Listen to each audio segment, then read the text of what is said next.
Henshin. Halo teman-teman semua, balik lagi saya Gan Reza. Jadi di video kali ini kita bakalan langsung bahas Sword of Logos Saga part pertama. Jadi ini adalah Blu-ray eksklusif mini series ya. Jadi sama kayak tahun lalu itu ada Project Tauser, dan ini itu kita disediakan untuk Saber ini adalah Sword of Logos Saga. Jadi ini nunggu setiap set Blu-ray-nya itu rilis. Jadi misalkan kayaknya si Saber ini udah ada set Blu-ray yang part pertama. Jadi itu ada included si Sword of Logos Saga untuk si Blu-ray-nya ini teman-teman ya. Dan semestinya sih udah banyak yang nonton juga, dan katanya ini udah menjawab beberapa plot hole, dan mungkin udah banyak juga yang nonton duluan daripada Ane. Maaf telat juga teman-teman karena kesibukan. Dan durasinya Ane cukup kaget di sini 30 menitan ya.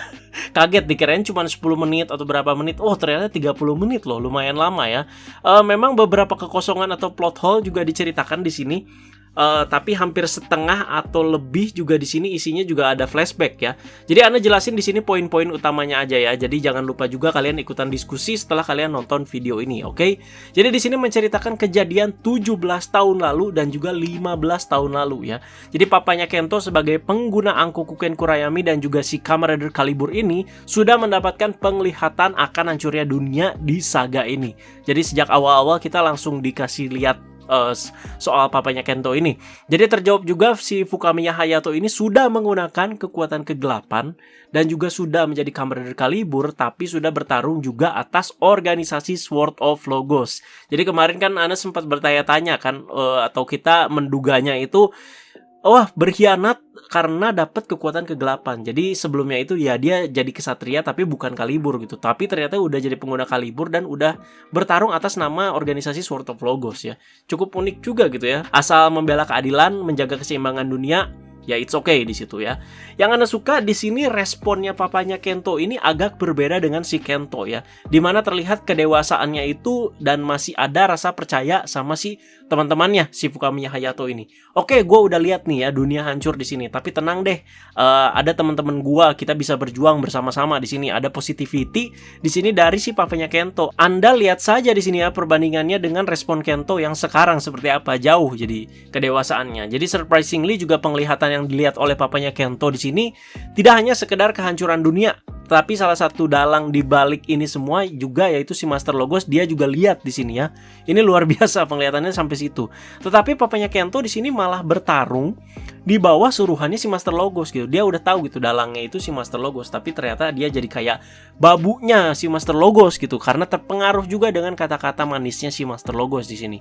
Jadi Anda juga cukup salut di mana ada pembawaan yang sedikit berbeda dari si Master Logos ini yang ada di saga ini terutama ya, dibanding dengan di serialnya. Jadi di serial ya kayak begitu gitu ya. Jadi menurut Anda sih kayak beda aja gitu ya. Entah kalau kalian merasakan hal yang sama juga. Kalau Anda sih ngerasa beda aja si Master Logos di saga ini sama di serial gitu ya. Lebih enak ditonton yang di saga ini menurut Anda. Sampai agak bisa mempengaruhi papanya Kento tuh Anda juga cukup kayak terbawa gitu di situ ya. Jadi tujuan papanya Kento sebenarnya simple banget teman-teman, hanya untuk melindungi si Kento. Jadi jika Master Logos ini membuat ulang dunia yang katanya itu tidak akan ada peperangan lagi, ya kenapa enggak gitu menurut dia ya. Jadi Kento bakalan aman-aman aja gitu di sana, di dunia baru yang diciptakan si Master Logos. Nggak ada peperangan, nggak ada pertikaian dan lain-lain. Jadi sampai di sini itu menurut Anda pace-nya udah enak banget si Sword of Logos Saga ini. Dan diceritakan 2 tahun setelahnya ya. Jadi di sini dari 17 tahun lalu ke 15 tahun yang lalu. Nah ini kejadian 15 tahun lalu yang ada di cerita Saber. Jadi di sini menurut Anda agak mulai-mulai nih ya. Agak mulai-mulainya gimana kan? Jadi seperti yang kita tahu, kejadian 15 tahun lalu ini untuk si cerita Saber ini tuh sangat krusial buat ceritanya Saber. Jadi nggak cuma di cerita Saber sih. Jadi kayak cerita-cerita Kamen Rider lain itu banyak gitu ya. Flashback di mana ada satu kejadian yang seperti mengubah segalanya gitu. Ya, misalkan kayak si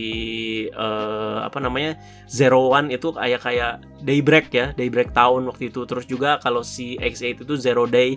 Seperti itu. Jadi formula-formula seperti ini sih nggak asing gitu ya di serial-serial Kamen Rider. Cuman yang Anda lihat di sini tuh nggak lebih dari hanya sekedar flashback lagi terus lagi ya. Jadi belum menjawab semua plot hole menurut Anda. Jadi pace-nya juga jadi cepet tapi agak nggak beraturan. Perpindahan scene-nya juga di sini cepet banget. Apa bedanya gitu sama scene flashback di episode Saber? Jadi kayak kita cuma ngelihat lagi di situ. Jadi semuanya nggak terjelaskan secara matang betul aja menurut Anda. Jadi beberapa faktor seperti Luna gitu ya, yang sekarang itu udah banyak dibahas di arc-nya si Saber ini. Setelah buku terkuat itu bangkit, itu mestinya masih bisa dibahas lagi formula-formula dan beberapa faktornya yang kecil-kecil, yang detail-detail ya di si Sword of Logos Saga ini. Sayangnya ya udah begitu doang gitu ya. Jadi ngeras amat gitu ya di Sword of Logos Saga untuk bagian si 15 tahun lalu ini.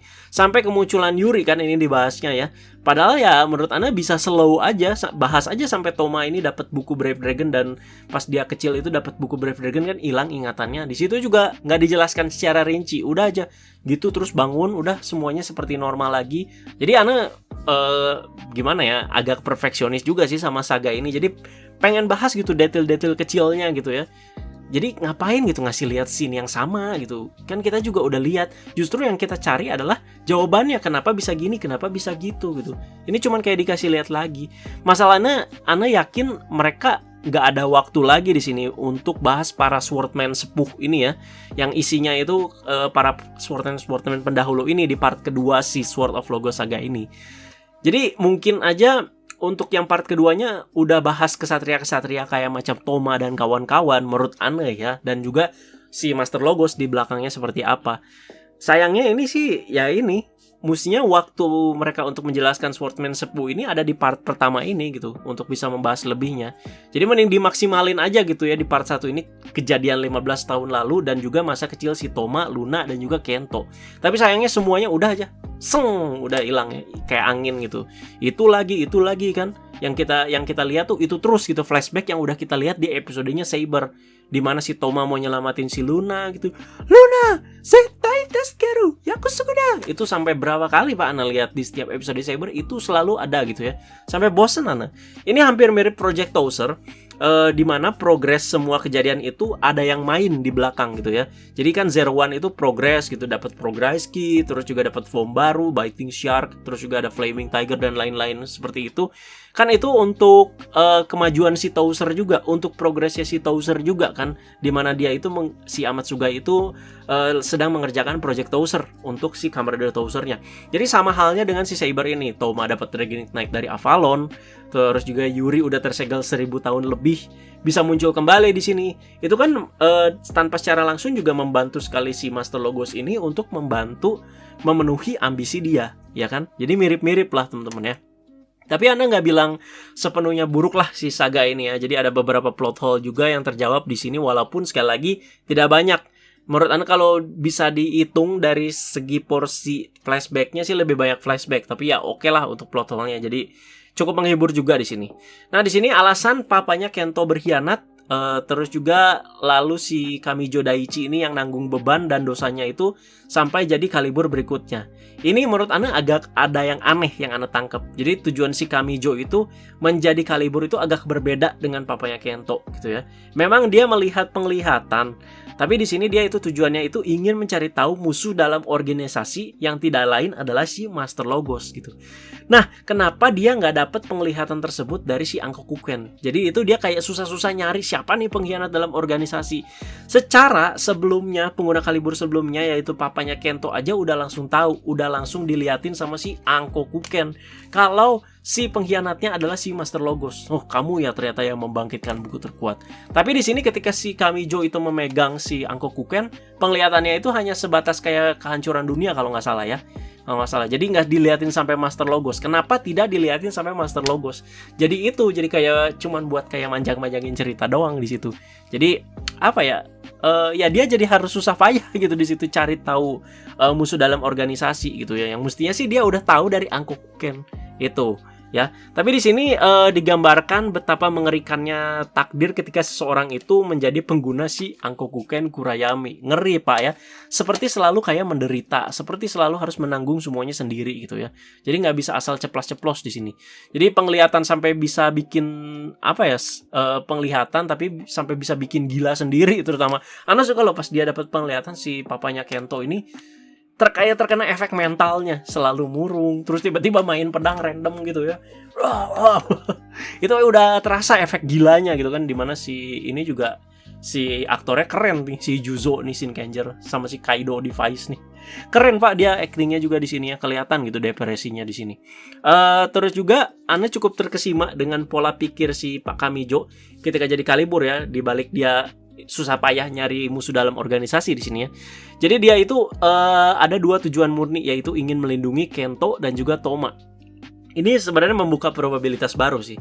Jadi di sini pertama si Pak Kamijo itu sebagai Kalibur itu ingin mengambil DX-nya Toma, kayak Reka, Brave Dragon ya, agar si Toma itu menjalani hidup normal aja gitu. Jadi dia itu berharap si Toma itu nggak ikut pertempuran ini nih ya, pertempuran yang sudah terjadi beribu-ribu tahun kan bisa dibilang kan ya, sampai sekarang pertempuran melindungi keseimbangan dunia ya, atau buku-buku bisa dibilang ya. Jadi nggak mau si Pak Kamijo itu si Toma ini pemuda biasa, ya udahlah hidup normal aja, lu nggak usah ikut-ikutan gitu.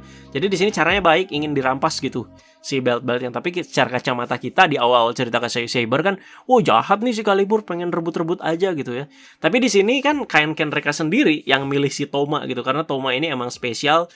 Nah ini nggak terjawab juga kenapa Toma itu spesial dari ketika Luna menemukan dia pas kecil, ketemu apa cina kamu gitu. Ini yang bagian ini tuh nggak dijelaskan kenapa Toma ini spesialnya ya, padahal bisa gitu sebelum kita mungkin bakal dibahas lagi pas Final Form Saber-nya muncul ya. Jadi kan si Ken Reka sendiri yang milih ketika pedangnya hilang entah kemana kan, pas dipegang sama si Kamijo Daichi. Jadi pas Kamijo Daichi ini mau jadi Kalibur, Ken Rekanya kayak masuk portal gitu aja ya, dan mungkin hilang terus dia balik lagi ke tangannya si Toma ya, seperti itu. Dan kedua, emang sepertinya Pak Kamijo itu sengaja nandain si Kento ini untuk jadi pengguna Kalibur. Jadi Kalibur berikutnya setelah dia itu sudah dia pikirkan, yaitu Kento. Jadi pengguna Kalibur selanjutnya ini anaknya temen gua nih gitu. Jadi gua harus lindungin juga berarti. Jadi ini sekali lagi sama kayak Toma, niatnya itu baik teman-teman ya. Nah itu loh ya. Jadi ini juga membuka pikiran kita, nggak selamanya itu pengguna Kalibur itu jahat. Jadi sampai sekarang juga teman-teman, sampai titik ini menurut Ana si pengguna Kalibur itu tidak ada yang jahat loh. Jadi dari Fukamiya Hayato, Kamijo Daichi sampai sekarang Kento, semuanya itu kita harus tahu tujuannya. Jadi tujuannya itu mereka sebenarnya nggak jahat kan, baik gitu. Kento itu ingin melindungi dunia, Pak Kamijo itu ingin mencari musuh dalam organisasi, si Pak Fukamiya Hayato ini ingin melindungi Kento. Nggak ada yang tujuannya jahat-jahat amat gitu ya. Jadi itu dia, ini dia. Jadi ada perspektif yang berbeda yang bisa kita lihat dari kacamata penonton ya. Dan di sini terjawab juga siapa yang mengambil pedang Ankokuken setelah kematian si Pak Kamijo pas melawan si Toma ya, yaitu si Reka Shindai di sini. Jadi dibawa juga ke markas selatan si bukunya, si pedangnya, dan Kento bangkit dengan sendirinya ya. Jadi di bagian ini terjawab. Jadi disimpan mungkin di suatu ruangan Ankokukennya, terus tiba-tiba bangkit si Kentonya dari pedang ini keluar gitu istilahnya. Karena itu udah ditandain sama si Pak Kamijo pas di finishing. Pas sama si Zhao Dragon ya di finishing itu kayak menandai, udah ditandain di situ ya. Jadi biar jadi pengguna Kalibur setelahnya. Sepertinya Pak Kamijo mungkin udah melihat masa depan dia, oh gue bakalan kalah nih bentar lagi. Jadi sepertinya gue harus mewariskan kekuatan Kalibur gue, maybe gitu ya. Bisa jadi juga ada gimana ya, si Pak Kamijo ini sengaja mengalah ketika gelut sama si Toma pas pakai Dragonite Knight di dalam si buku pengetahuan itu loh, yang katanya mencari kebenaran. Bisa jadi loh itu makanya jadi luas lagi nih probabilitasnya. Terus ini ada soal pengguna Kenzan dan Espada sebelum si Ren dan juga si Kento ya, yaitu Mbak Kagami namanya dan Pak Shinshen katanya, yang matinya juga begitu aja, masih desas, cuma ditebas sekali udah beres. Jadi tidak ada relasi khusus juga dengan si Ren sama si Kento sebagai penerus ya. Ya pas masa ini sih 15 tahun lalu ya, Ren sama si Kento ya pasti masih bocil lah jelas ya. Tapi at least bisa dibahas ini ya. Jadi nggak cuman kayak pindah tangan begitu doang gitu ya. Jadi kita tuh nggak melihat apa hubungannya nih Espada sebelumnya si Pak Shinshen sama si Kento. Apa nih hubungannya? Apa hubungannya nih si Mbak Kagami sama si Ren gitu? Kayak nggak ada sama sekali gitu. Jadi yang ada hubungannya kayak cuman itu aja, Pak Kamijo sama Toma, si Bouken Blue sama si Rintaro. Udah jelas kan itu master and student gitu ya. Tapi di sini nggak dijelasin gitu. Terus masa lalu masternya si Rintaro di sini, si Bouken Blue ya, juga nggak ada yang dibahas semenarik apa menurut Ana ya. Padahal Rintaro sepanjang serial tujuannya itu cuman kayak balas dendam ke Zuos. Tapi sayang di sini si Boken Blue, si masternya si Rintaro ini nggak dibahas terlalu dalam saganya dia. Jadi itu lagi yang diliatin. Jadi cuman diliatin tuh pas mati sama si Zuos, udah gitu doang ya. Jadi nggak ada apalah gitu ikatan sama Rintaronya gitu. Jadi nggak lebih dari karakter-karakter pelengkap doang mereka ini nih, si Mbak Kagami, Pak Shinsen sama si masternya si Rintaro, si Boken Blue ini udah begitu doang gitu. Yang banyak dibahas ya itu papanya Kento, Kamijo Daichi ya. Terus juga terjawab di awal-awal episode Saber di mana si Bang Windah ini agak terobsesi mengalahkan si Desas. Karena Desas kan yang membunuh si Kenzan dan Espada kan depan matanya si Bang Windah. Udah begitu aja gitu. Jadi kesimpulannya sih spin-off ini lebih banyak mengulas breakdown dan gerak-gerik Master Logos di belakang seperti apa sih. Jadi disambung-sambungin gitu sama plot hole yang kosong. Ya menurut Ana sih Ana kurang begitu puas aja sih dengan si Sword of Logos Saga ini karena kurang padet aja gitu ya. Kan udah jelas untuk saga-saga seperti ini sih udah jelas sekali tujuannya untuk mengisi kekosongan dan plot hole. Tapi di sini nggak lebih hanya dari sekedar flashback lagi yang sudah kita lihat berkali-kali di episode Saber. Udah seperti itu aja. Jadi semoga part 2 sih bisa lebih mengisi ya. Karena kan kita juga udah nonton, udah tahu justru kita yang mencari jawabannya kenapa di saga ini gitu. Sayang aja gitu ya yang udah beli Blu-ray-nya misalkan ya. Ini kok begini doang gitu ya, kayak flashback doang 60%. Jadi yang terjawab-jawabnya sedikit, tapi ya it's okay lah, menghibur lah teman-teman ya. Ya udah seperti itu aja. Jadi kalau misalkan ada pembahasan yang misalkan belum dibahas atau kelewatan sama Ana, silahkan ditambahkan ya. Kalau ada kesalahan pembahasan juga silahkan dikoreksi. Sekali lagi dikoreksi teman-teman ya. Dikoreksi, bukan cari-cari kesalahan ya. Jadi kita diskusi seperti biasa. Jadi sama aja kayak kita diskusi di episode Saber. Terima kasih banyak sekali lagi teman-teman. Ditunggu aja pembahasan-pembahasan menarik seputar tokusatsu di channel Agan Reza. Terima kasih banyak sekali lagi. Jangan lupa ya diskusi kita soal Sword of Logos Saga part pertama ini. Dan mungkin kalian nanya kapan part keduanya. Ya nanti beberapa bulan lagi setelah si Blu-ray part 2-nya ini keluar. Blu-ray set keduanya itu yang keluar. Kan pas itu kita Zero One itu Project Tauser 2, inget nggak? Kita itu nontonnya itu akhir-akhir Zero One ya. Jadi mungkin akhir-akhir deket-deket Saber mau tamat baru keluar part 2-nya. Anda juga nggak tahu ini Project Tauser part 3 masih ada nggak sih atau cuma 2 part doang tuh. Ya udah segitu aja teman-teman. Terima kasih banyak teman-teman, jangan lupa like, share, dan subscribe dan kata bye bye guys.